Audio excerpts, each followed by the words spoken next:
Why does it smell like that?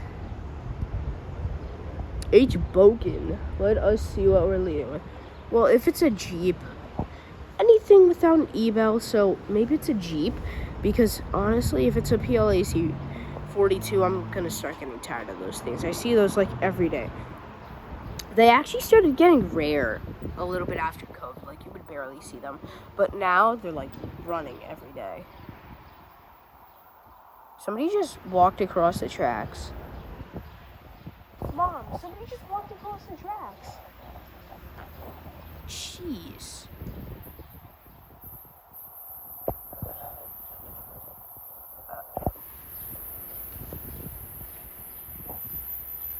Uh-oh.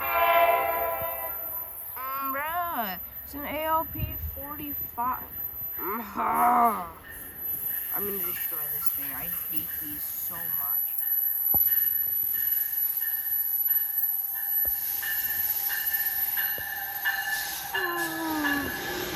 And what do you know? It's an hour.